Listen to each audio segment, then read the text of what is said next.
Lorsque les parties trouvent un accord, elles remplissent et elles signent un formulaire qui contient les informations essentielles de cette rupture. Il y a l'identité des parties, bien évidemment, il y a également leurs coordonnées, et à ce sujet, le numéro de téléphone du salarié est essentiel puisqu'il permet à l'inspection du travail de prendre éventuellement contact avec lui pour vérifier la liberté de son consentement.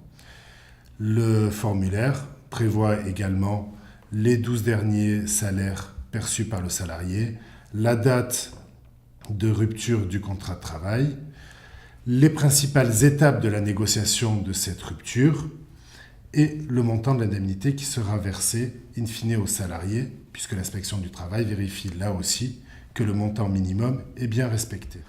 Toutefois, il est conseillé de signer en plus de ce formulaire un véritable contrat qui rappellera toutes les conditions de la rupture conventionnelle, d'une part, mais également qui rappellera les droits de chacun des parties, d'autre part. Ce contrat est extrêmement important dans la mesure où il permettra de rassurer l'inspecteur du travail sur l'information donnée au salarié quant aux droits dont il peut bénéficier. Ça le rassurera, ça permettra également de faciliter l'homologation de la rupture conventionnelle. C'est un premier point, mais il y a un second point, c'est que ça permettra d'éviter par la suite toute contestation de la rupture conventionnelle. En effet, lorsque la rupture est signée, qu'elle est homologuée, le salarié sort des effectifs, il existe une possibilité de contester cette rupture conventionnelle devant les conseils de prud'homme. Cette possibilité reste très limitée. D'une part, parce que le salarié ne dispose que d'un délai d'une année pour saisir le conseil de prud'homme.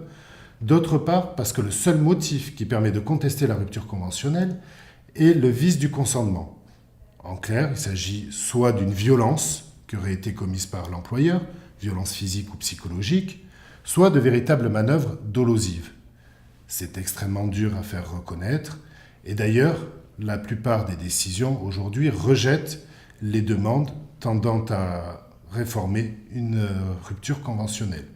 C'est la raison pour laquelle il y a assez peu aujourd'hui de saisines de conseil de prud'homme pour ce motif. Ceci dit, la rupture conventionnelle du contrat de travail n'est qu'un mode de rupture du contrat de travail et n'est en aucun cas une transaction.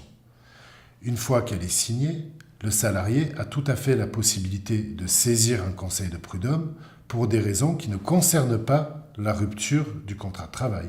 Il peut par exemple demander des heures supplémentaires ou d'autres arriérés de salaire.